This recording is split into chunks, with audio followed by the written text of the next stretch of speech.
नमस्कार दोस्तों, आइए सुनते हैं महादेवी वर्मा जी की कहानी बिबिया। अपने जीवन वृत्त के विषय में बिबिया की माई ने कभी कुछ बताया नहीं, किंतु उसके मुख पर अंकित विवशता की भंगिमा, हाथों पर चोटों के निशान, पैर का अस्वाभाविक लंगड़ापन देखकर अनुमान होता था कि उसका जीवन पथ सुगम नहीं रहा। मद्यप और झगड़ालू पति के अत्याचार भी संभवतः उसके लिए इतने आवश्यक हो गए थे कि उनके अभाव में उसे इस लोक में रहना पसंद न आया। माँ बाप के न रहने पर बालिका की स्थिति कुछ अनिश्चित सी हो गई। घर पर बड़ा भाई कन्हई, भौजाई और दादी थी। दादी बूढ़ी होने के कारण पोती की किसी भी त्रुटि को कभी अचम्भ में मानती थी, कभी नगण्य। ननद भौजाई के संबंध में परंपरागत वैमनस्य था और बीच के कई भाई बहन मर जाने के कारण सबसे बड़े भाई और सबसे छोटी बहन में अवस्था का इतना अंतर था कि वे एक दूसरे के साथी नहीं हो सकते थे। संभवतः सहानुभूति के 2-4 शब्दों के लिए ही बिबिया जब तब मेरे पास आ पहुंचती थी। उसकी मां मुझे दिदिया कहती थी। बेटी मौसी जी कहकर उसी संबंध का निर्वाह करने लगी। साधारणतः धोबियों का रंग सांवला पर मुख की गठन सुडौल होती है। बिबिया ने गेहुए रंग के साथ यह विशेषता पाई थी। उस पर उसका हंसमुख स्वभाव उसे विशेष आकर्षण दे देता था। छोटे छोटे सफेद दांतों की बत्ती सी निकली ही रहती थी। बड़ी आंखों की पुतलियां मानो संसार का कोना कोना देख आने के लिए चंचल रहती थीं। सुडौल गठीले शरीर वाली बिबिया को धोबिन समझना कठिन था, पर थी वह धोबिनों में भी सबसे अभागी धोबिन। ऐसी आकृति के साथ जिस आलस्य या सुकुमारता की कल्पना की जाती है, उसका बिबिया में सर्वथा अभाव था। वस्तुतः उसके समान परिश्रमी खोजना कठिन होगा। अपना ही नहीं, वह दूसरों का काम करके भी आनंद का अनुभव करती थी। दादी की मुट्ठी से झाड़ू खींचकर वह घर आंगन बुहार आती, भौजाई के हाथ से लोई छीनकर वह रोटी बनाने बैठ जाती और भाई की उंगलियों से भारी इस्त्री छुड़ाकर वह स्वयं कपड़ों की तह पर इस्त्री करने लगती। कपड़ों में सज्जी लगाना, भट्टी चढ़ाना, लादी ले जाना, कपड़े धोना सुखाना आदि कामों में वह सबसे आगे रहती। केवल उसके स्वभाव में अभिमान की मात्रा इतनी थी कि वह दोष की सीमा तक पहुंच जाती थी। अच्छे कपड़े पहनना उसे अच्छा लगता था और यह शौक ग्राहकों के कपड़ों से पूरा हो जाता था। गहने भी उसकी मां ने कम नहीं छोड़े थे। विवाह संबंध उसके जन्म से पहले ही निश्चित हो गया था। 5वें वर्ष में ब्याह भी हो गया, पर गौने से पहले ही वर की मृत्यु ने उस संबंध को तोड़कर जोड़ने वालों का प्रयत्न निष्फल कर दिया। ऐसी परिस्थिति में जिस प्रकार उच्च वर्ग की स्त्री का गृहस्थी बसा लेना कलंक है, उसी प्रकार नीच वर्ग की स्त्री का अकेला रहना सामाजिक अपराध है। कन्हई यमुना पार देहात में रहता था, पर बहन के लिए उसने इस पार शहर का धोबी ढूंढा। एक दिन पुराने वर का स्थानापन्न अपने संबंधियों को लेकर भावी ससुराल पहुंचा। एक बड़े डेग में मांस बना और बड़े कड़ाह में पूरियां छनी। कई बोतलें ठर्रा शराब आई और तब तक नाच रंग होता रहा जब तक घराती बराती सब औंधे मुंह न लुढ़क पड़े। नई ससुराल पहुंच जाने के बाद कई महीने तक बिबिया नहीं दिखाई दी। मैंने समझा कि नई गृहस्थी बसाने में व्यस्त होगी। कुछ महीने बाद अचानक एक दिन मैले कुचैले कपड़े पहने हुए बिबिया आ खड़ी हुई। उसके मुख पर झाई आ गई थी और शरीर दुर्बल जान पड़ता था, पर न आंखों में विषाद के आंसू थे, न ओठों पर सुख की हंसी। न उसकी भाव भंगिमा में अपराध की स्वीकृति थी और न निरपराधी की न्याय याचना। एक निर्विकार उपेक्षा ही उसके अंग अंग से प्रकट हो रही थी। जो कुछ उसने कहा उसका आशय था कि वह मेरे कपड़े धोएगी और भाई के उसारे में अलग रोटी बना लिया करेगी। धीरे धीरे पता चला कि उसके घर वाले ने उसे निकाल दिया है। कहता है ऐसी औरत के लिए मेरे घर में जगह नहीं, चाहे भाई के यहां पड़ी रहे, चाहे दूसरा घर कर ले। चरित्र के लिए बिबिया को यह निर्वासन मिला होगा, यह संदेह स्वाभाविक था, पर मेरा प्रश्न उसकी उदासीनता के कवच को भेद कर मर्म में इस तरह चुभ गया कि वह फफक कर रो उठी। अब आपहूं अस सोचे लागी मौसी जी, मैया तो सरगे गई, अब हमार नैया कसत पार लगी। उसका विषाद देखकर ग्लानि हुई, पर उसकी दादी से सब इतिवृत्त जानकर मुझे अपने ऊपर क्रोध हो आया। रबई के घर जाकर बिबिया ने गृहस्थी की व्यवस्था के लिए कम प्रयत्न नहीं किया, पर वह था पक्का जुआरी और शराबी। यह अवगुण तो सभी धोबियों में मिलते हैं, पर सीमातीत न होने पर उन्हें स्वाभाविक मान लिया जाता है। रमाई पहले ही दिन बहुत रात गए नशे में धुत घर लौटा। घर में दूसरी स्त्री न होने के कारण नवागत बिबिया को ही रोटी बनानी पड़ी। वह विशेष यत्न से दाल तरकारी बनाकर रोटी सेकने के लिए आटा साने उसकी प्रतीक्षा कर रही थी। रमई लड़खड़ाता हुआ घुसा और उसे देख ऐसी घृणास्पद बातें बकने लगा कि वह धीरज खो बैठी। एक तो उसके मिजाज में वैसे ही तेजी अधिक थी, दूसरे यह तो अपने घर अपने पति से मिला अपमान था। बस वह जल कर कह उठी, चुल्लू भर पानी माँ डूब मरी। ब्याहता मेहरारू से अस बतियात हो जानो बसवा के आए होए। छी छी। नशे में बेसुध होने पर भी पति ने अपने आप को अपमानित अनुभव किया। दांत निपोड़ और आंखें चढ़ाकर उसने अवज्ञा से कहा, ब्याहता एक तो भच्चल लिहीन, अब दूसर के घर आई हैं। सत्ती छीता बने खातिर धन भाग पर नाम पालांगी। क्रोध न रोक सकने के कारण बिबिया ने चिमटा उठाकर उस पर फेंक दिया। बचने के प्रयास में वह लटपटाकर औंधे मुंह गिर पड़ा और पत्नी ने भीतर की अंधेरी कोठरी में घुसकर द्वार बंद कर लिया। सवेरे जब वह बाहर निकली तब घर वाला बाहर जा चुका था। फिर यह क्रम प्रतिदिन चलने लगा। शराब के अतिरिक्त उसे जुए का भी शौक था, जो शराब की लत से भी बुरा है। शराबी होश में आने पर मनुष्य बन जाता है, पर जुआरी कभी होश में आता ही नहीं। अतः उसके संबंध में मनुष्य बनने का प्रश्न उठता ही नहीं। रमई के जुए के साथी अनेक वर्गों से आए थे। कोई काछी था तो कोई मोची, कोई जुलाहा था तो कोई तेली। हार जीत की वस्तुएं भी विचित्र होती थीं। कपड़ा, जूता, रुपया, पैसा, बर्तन आदि में से जो हाथ में आया वही दांव पर रख दिया जाता था। कोई किसी की घरवाली की हंसुली जीत लेता और कोई किसी की पतोहू के झुमके। कोई अपनी बहन की पहुंची हार जाता था और कोई नातिन के कड़े। सारांश यह है कि जुए के पहले चोरी डकैती की आवश्यकता भी पड़ जाती थी। एक बार रमई के जुए के साथी मियाँ करीम ने गुलाबी आंखें तरेर कर कहा, अरे दोस्त, तुम तो अच्छी छोकरी हथिया लाए हो, उसी को दाव पर क्यों नहीं रखते? किस्मतवर होंगे तो तुम्हारे सामने रुपए पैसे का ढेर लग जाएगा, ढेर। इस प्रस्ताव का सबने मुक्त कंठ से समर्थन किया। रमई बिबिया को रखने के लिए प्रस्तुत भी हो गया, पर न जाने उसे चिमटा स्मरण हो आया या लुआठी कि वह रुक गया। बहाना बनाया, आज तो रुपया गांठ में है, ना होगा तो मेहरारू और किसी दिन के लिए होती है। बिबिया तक यह समाचार पहुंचते देर न लगी। उस जैसी अभिमानिनी स्त्री के लिए यह समाचार पलीते में आग के समान हो गया। दुर्भाग्य से उसने एक दिन करीम मियाँ को अपने द्वार पर देख लिया। बस फिर क्या था, भीतर से तरकारी काटने का बड़ा चाकू निकालकर और भौहें टेढ़ी कर उसने उन्हें बता दिया कि रमई के ऐसी हरकत करने पर वह उन दोनों के पेट में यही चाकू भोंक देगी। फिर चाहे उसे कितना ही कठोर दंड क्यों ना मिले, पर वह ऐसा करेगी अवश्य। वह कोई गाय बछिया नहीं है जिसे चाहे कसाई के हाथ बेच दिया जावे, चाहे वैतरणी पार उतरने के लिए महाब्राह्मण को दान कर दिया जावे। करीम मियाँ तो सन्न रह गए, पर दूसरे दिन जुए के साथियों के सामने उन्होंने रमई से कहा, लाहौल बिलाकुबत, शरीफ आदमी के घर ऐसी औरत मुई बिलोचिन की तरह बात बात पर छुरा चाकू दिखाती है। किसी दिन वह तुम पर भी वार करेगी बच्चू, संभले रहना। घर में कजा को बैठाकर चैन की नींद ले रहे हो। लखना अहीर सिर हिला हिलाकर गंभीर भाव से बोला, मेहरुअन अब मन से धुवन का मारे बरे घूमती हैं, राम राम। अब जानो कलजुग परगट दिखाए लागा। महंगो काछी शास्त्रा ज्ञान का परिचय देने लगा।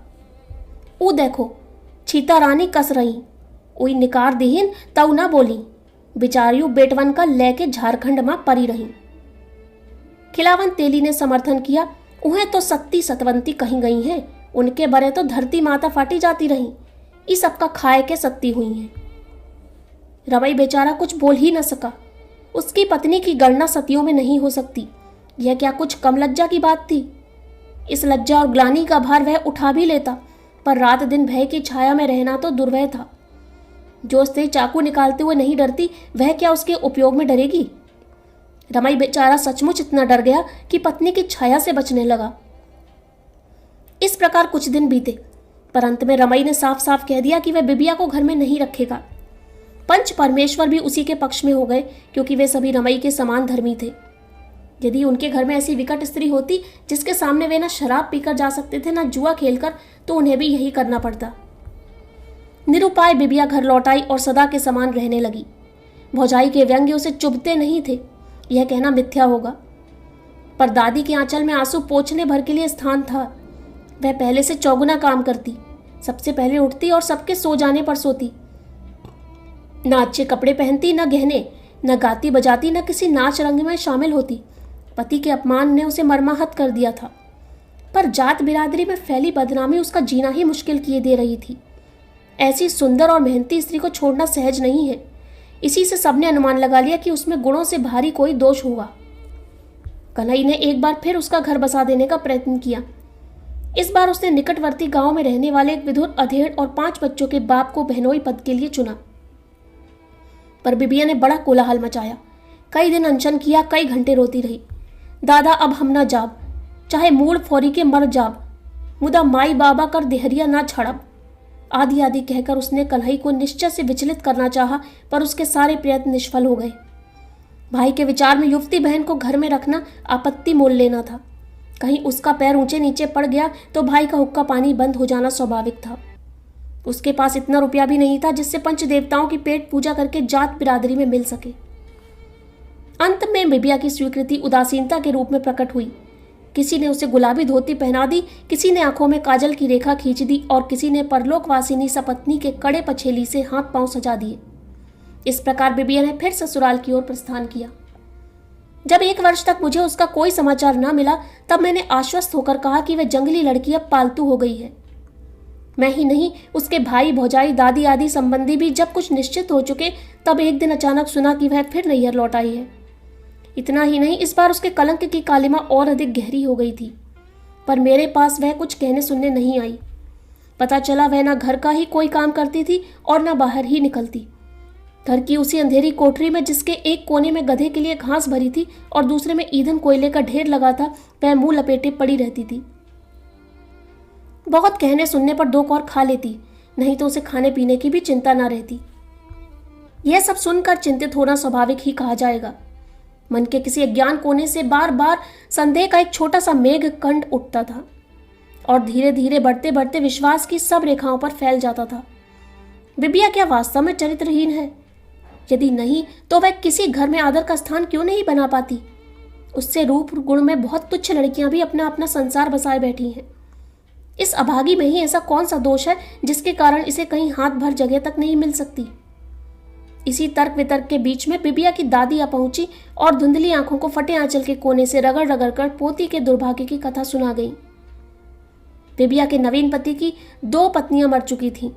पहली अपनी स्मृति के रूप में एक एक पुत्र छोड़ गई थी, जो एक विमाता के बराबर या उससे 4-6 मास बड़ा ही होगा। दूसरे की धरोहर 3 लड़कियां हैं, जिनमें बड़ी 9 वर्ष की और सबसे छोटी 3 वर्ष की होगी। झनकू ने छोटे बच्चों के लिए ही तीसरी बार घर बसाया था। वधू के प्रति भी उसका कोई विशेष अनुराग है, यह उसके व्यवहार से प्रकट नहीं हो रहा था। वह सवेरे ही लादी लेकर और रोटी बांधकर घाट चला जाता और संध्या समय लौटता। फिर शाम को गठरी उतारकर और गधे को चरने के लिए छोड़कर घर से निकलता तो 11 बजे से पहले लौटने का नाम न लेता। सुना जाता है कि उसका अधिकांश समय उसी पासी परिवार में बीतता है जिसके साथ उसकी घनिष्ठता के संबंध में विविध मत थे। जाति भेद के कारण वह उस परिवार के साथ किसी स्थायी संबंध में नहीं बंध सका था और अपनी अभियोगहीन पत्नियों और अपने अच्छे स्वभाव के कारण पंच परमेश्वर के दंड विधान की सीमा से बाहर रह गया था। पासी शहर में किसी संपन्न गृहस्थ का साइस हो गया था, पर उसकी घरवाली के हृदय में सास ससुर के घर के प्रति अचानक ऐसी ममता उठाई कि वह देहरी को छोड़कर जाना अधर्म की पराकाष्ठा मानने लगी। झनकू को अपने लिए ना सही पर अपनी संतान की देखरेख के लिए एक सजातीय गृहिणी की आवश्यकता थी ही, किंतु कोई धोबन उसकी संगिनी बनने का साहस न कर सकी। रजक समाज में बिबिया की स्थिति कुछ भिन्न थी। वह बेचारी अपकीर्ति के समुद्र में इस तरह आकंठ मग्न थी कि झनकू का प्रस्ताव उसके लिए जहाज बन गया। इस प्रकार अपने मन को मुक्त रखकर भी झनकू ने बिबिया को दाम्पत्य बंधन में बांध लिया। यह सत्य है कि वह नई पत्नी को कोई कष्ट नहीं देता था। उसे घाट ले जाना तक झनकू को पसंद नहीं था। इसी से कूटना, पीसना, रोटी पानी, बच्चों की देखभाल में ही गृहिणी के कौशल की परीक्षा होने लगी। बिबिया पति के उदासीन आदर भाव से प्रसन्न थी या अप्रसन्न, यह कोई कभी न जान सका, क्योंकि उसने घर और बच्चों में तन मन से रमकर अन्य किसी भाव के आने का मार्ग ही बंद कर दिया था। सवेरे से आधी रात तक वह काम में जुटी रहती, फिर छोटी बालिकाओं में से एक को दाहिनी और दूसरी को बाईं ओर लिटाकर टूटी खटिया पर पड़ते ही संसार की चिंताओं से मुक्त हो जाती। सवेरा होने पर कर्तव्य की पुरानी पुस्तक का नया पृष्ठ खुला ही रहता था। कच्चे घर में 2 कोठरियां थीं जिनके द्वार ओसारे में खुलते थे। इन कोठरियों को भीतर से मिलाने वाला द्वार कपाटहीन था। झनकू एक कोठरी में ताला लगा जाता था जिससे रात में बिना किसी को जगाए भीतर आ सके। पत्नी उसके लिए रोटियां रखकर सो जाती थी। भूखा लौटने पर वह खा लेता था, अन्यथा उन्हीं को बांधकर सवेरे घाट की ओर चल देता था। बिबिया के स्नेह के भूखे हृदय ने मानो अबोध बालकों की ममता से अपने आप को भर लिया। नहलाना, छोटी करना, खिलाना, सुलाना आदि बच्चों के कार्य वह इतने स्नेह और यत्न से करती थी कि अपरिचित व्यक्ति उसे माता नहीं परम ममतामयी माता समझ लेता था। संतान के पालन की सुचारू व्यवस्था देखकर झनको घर की ओर से भी और अधिक निश्चिंत हो गया। नाच के घड़े खाली न होने देने की उसे जितनी चिंता थी, उतनी पत्नी के जीवन की रिक्तता भरने की नहीं। यह क्रम भी बुरा नहीं था यदि उसका बड़ा लड़का नंसार से लौट न आता।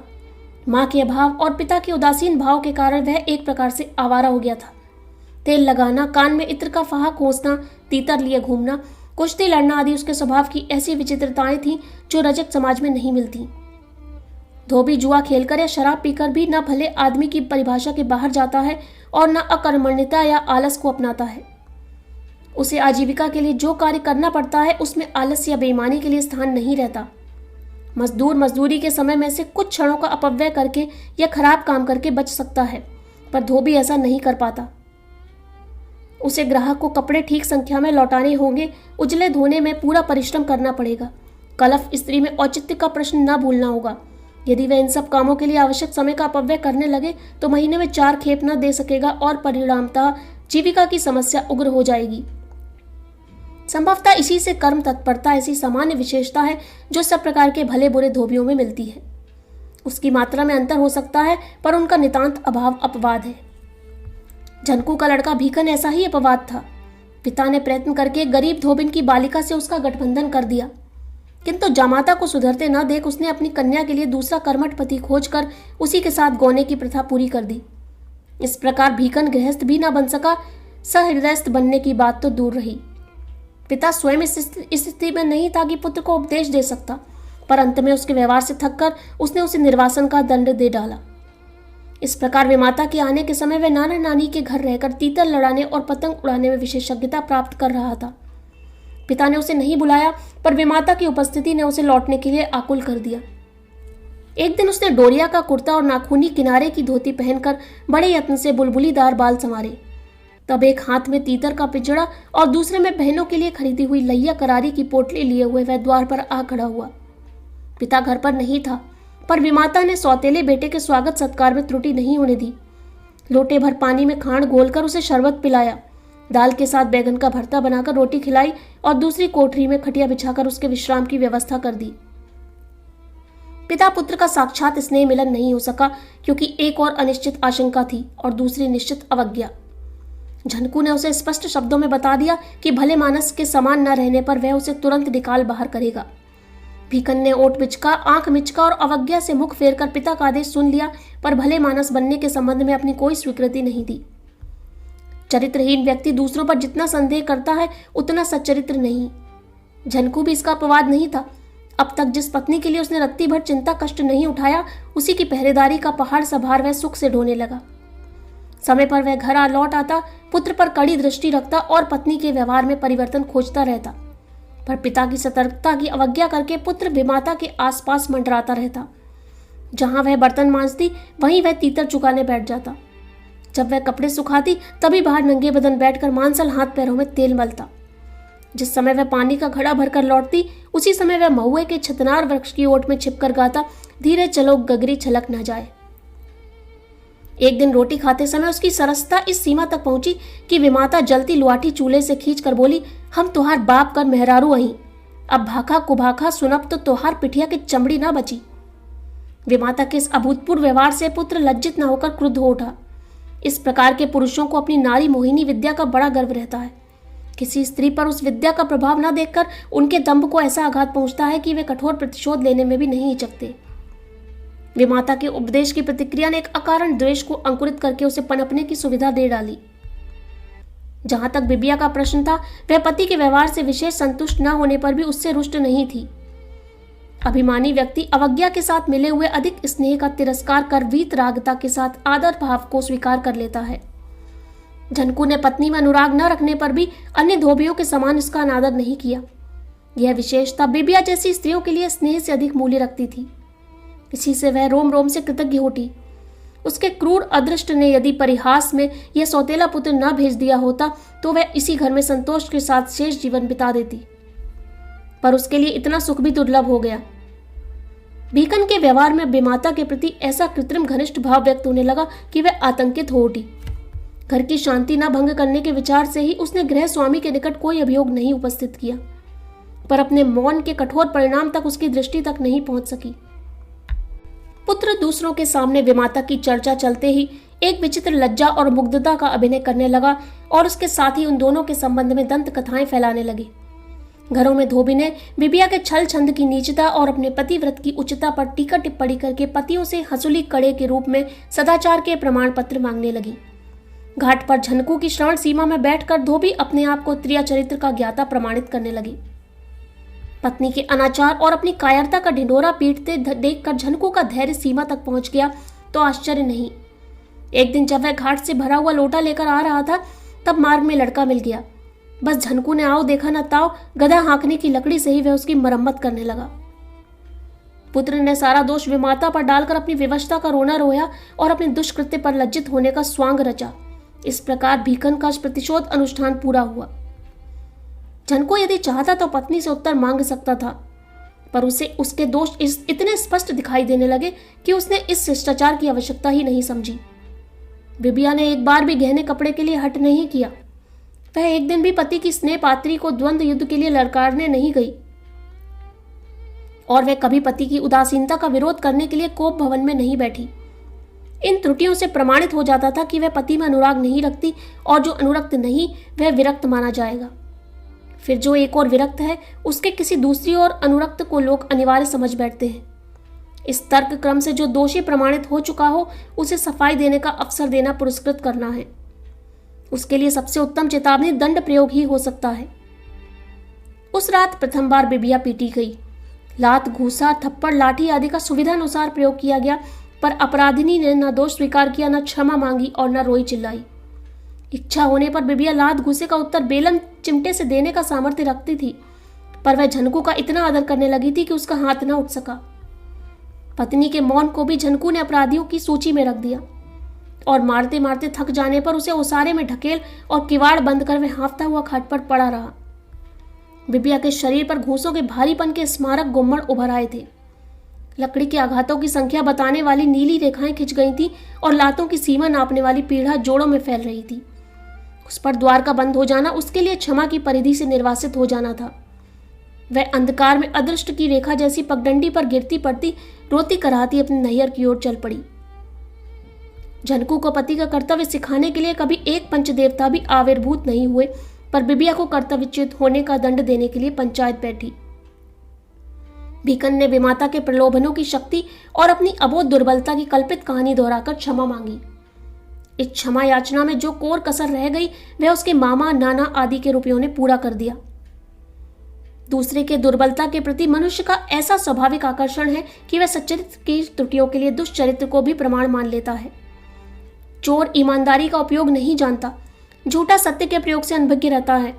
किसी गुण से अनभिज्ञ या उसके संबंध में अनास्थावान मनुष्य यदि उस विशेषज्ञता से युक्त व्यक्ति का विश्वास न करे तो स्वाभाविक ही है, पर उसकी भ्रांत धारणा भी प्रायः समाज में प्रमाण मान ली जाती है, क्योंकि मनुष्य किसी को दोष रहित नहीं स्वीकार करना चाहता और दोषों के अथक अन्वेषक दोषयुक्तों की श्रेणी में ही मिलते हैं। बिबिया पर लांछन लगाने वाले भीकन के आचरण के संबंध में किसी को भ्रम नहीं था, पर बिबिया के आचरण में त्रुटि खोजने के लिए उसकी स्वीकारोक्ति को सत्य मानना अनिवार्य हो उठा। वह अपने अभियोग को सफाई देने के लिए नहीं पहुंच सकी। पहुंचने पर उस क्रुद्ध सिंघनी से पंच देवताओं को कैसा पुजापा प्राप्त होता इसका अनुमान सहज है। बिबिया की दादी मर चुकी थी, पर भाई चिर दुखिनी बहन को घर से निकाल देने का साहस न कर सका। इसी से बिरादरी में उसका हुक्का पानी बंद हो गया। इस बीच ज्वर के कारण मुझे पहाड़ जाना पड़ा। जब कुछ स्वस्थ होकर लौटी तब बिबिया की खोज की। पता चला कि वह ना जाने कहाँ चली गई और बहन की कलंक कालिमा से लज्जित भाई ने प्रतापगढ़ जिले में जाकर अपने ससुर के यहाँ आश्रय लिया। बहन से छुटकारा पाकर कन्हई खिन्न हुआ या नहीं इसे कोई नहीं बता सकता, पर सरपंच ससुर की कृपा से वह बिरादरी में बैठने का सुख पा सका, इसे सब जानते थे। गांव का रजक समाज बिबिया के संबंध में एकमत नहीं था। कुछ उसके आचरण में विश्वास रखने के कारण उसके प्रति कठोर थे और कुछ उसकी भूलों को भाग्य का अमिट विधान मानकर सहानुभूति के दान में उदार थे। एक वृद्धा ने बताया कि भाई का हुक्का पानी बंद हो जाने पर वह बहुत खिन्न हुई। फिर बिरादरी में मिलने के लिए 200 रुपए खर्च करने पड़े। पर इतना तो कन्हई जन्म भर कमा कर भी नहीं जोड़ सकता था। इन्हीं कष्ट के दिनों में भतीजे ने जन्म लिया। भौजाई वैसे ही ननद से प्रसन्न नहीं रहती थी, अब तो उसे सुना सुनाकर अपने दुर्भाग्य और पति की मंद बुद्धि पर खींचने लगी। का हमरे उ फूटे कपार माँ पहिलौठी संतान का उछाल लिखा है।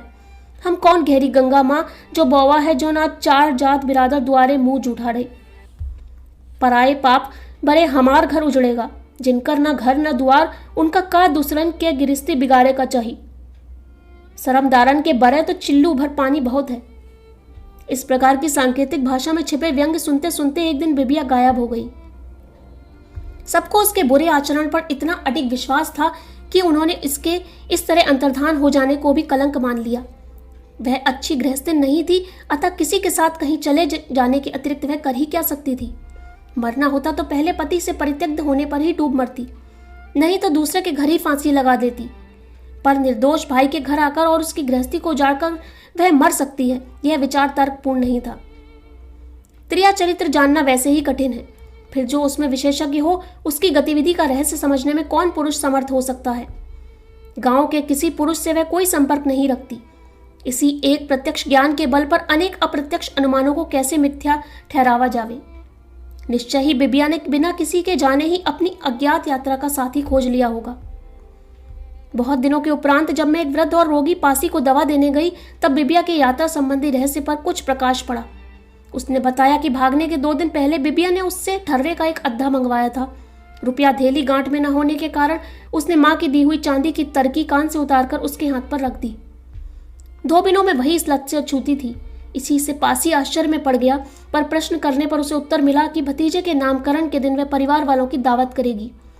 भाई को पता चल जाने पर वह पहले ही पी डालेगा, इसी से छिपाकर मंगाना आवश्यक है। दूसरे दिन पासी ने छन्ने में लपेटा हुआ अद्धा देकर शेष रुपए लौटाए। तब उसने रुपयों को उसी की मुट्ठी में दबाकर अरुणय से कहा कि अभी वही रखे तो अच्छा हो, आवश्यकता पड़ने पर वह स्वयं मांग लेगी। गांव की सीमा पर खेलती हुई कई बालिकाओं को उसका मैले कपड़ों की छोटी गठरी लेकर यमुना की ओर जाते जाते ठिठकना स्मरण है। एक गड़ेरिये के लड़के ने संध्या समय उसे चुल्लू से कुछ पी कर यमुना के मटमैले पानी से बार बार कुल्ला करते और पागलों के समान हंसते देखा था। तब मेरे मन में अज्ञातनामा संदेह उमड़ने लगा। यात्रा का प्रबंध करने के लिए तो कोई बेहोश करने वाले पेय को नहीं खरीदता। यदि इसकी आवश्यकता ही थी तो क्या वह सहयात्री नहीं मंगा सकती थी, जिसके अस्तित्व के संबंध में गांव भर को विश्वास है। बिबिया को अपनी मृत मां का अंतिम स्मृति चिन्ह बेचकर इसे प्राप्त करने की कौन सी नई आवश्यकता आ पड़ी। फिर बाहर जाने के लिए क्या उसके पास इतना धन अद नहीं था कि उसने तरकी बेचकर मेरे रुपए भी छोड़ दिए। कगार तोड़कर हिलोड़े लेने वाली भदई यमुना में तो कोई धोबी कपड़े नहीं धोने जाता। वर्षा की उदारता जिन गड्ढों को भरकर पोखर तलैया का नाम दे देती है, उन्हीं में धोबी कपड़े पछाड़ लाते हैं। तब बिबिया ही क्यों वहां गई। इस प्रकार तर्क की कड़ियां जोड़ जोड़कर मैं जिस निष्कर्ष पर पहुंची उसने मुझे कपा दिया। आत्मघात मनुष्य के जीवन से पराजित होने की स्वीकृति है। बिबिया जैसे स्वभाव के व्यक्ति पराजित होने पर भी पराजय स्वीकार नहीं करते। कौन कह सकता है कि उसने सब ओर से निराश होकर अपनी अंतिम पराजय को भूलने के लिए ही यह आयोजन नहीं किया। संसार ने उसे निर्वासित कर दिया।